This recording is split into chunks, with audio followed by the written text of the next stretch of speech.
I needed a little deadline for something because I was feeling creative. So I worked on the BBC writers' room, and they were doing a competition for a short writing piece, and it had to be, there was no specific like genre or whatever, but you could write literally whatever you wanted as long as it was written by a woman and had 3 characters. I think that's all the requirements were. It had to be by a woman. So I hadn't ever thought, like you've got so many ideas in the back of your head and you just go, I'll do that one, I'll do that one.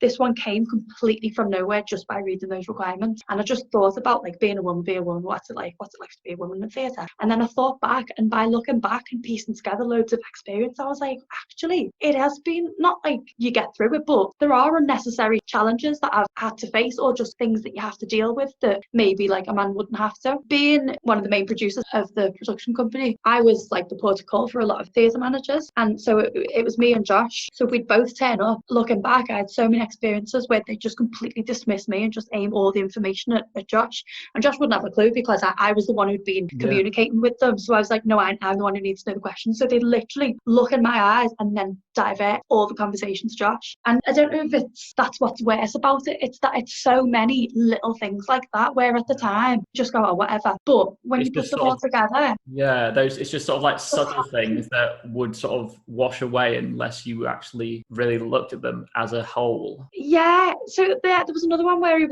was talking business with Josh, because business. And then he said something to me and he was like, so are you in the show? I was like, oh, I am in the show as well, yeah. And he went, who do you play? And I went, Tinkerbell. And he went, yeah, I thought so.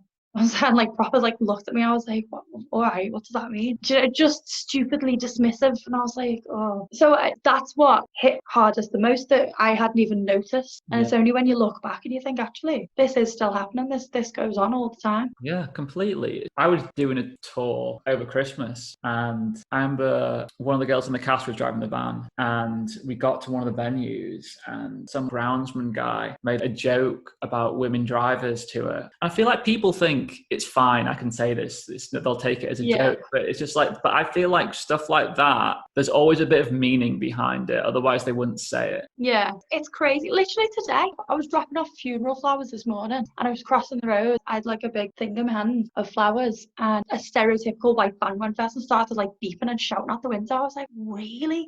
Still now? And also, what is the correct response to that? What do I do? Hello. There genuinely isn't one. I find it the most bizarre thing. I always think, what are you hoping to achieve? What do you want? Honking, like white van honking at a girl, thinks he's going to turn around and go, hello, sailor. Hello. I love a good honk.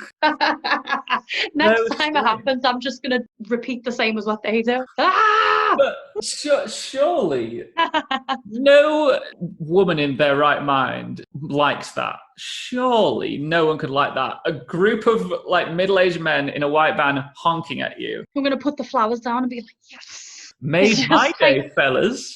Can't wait to tell everyone about this. You're bored. Cancel.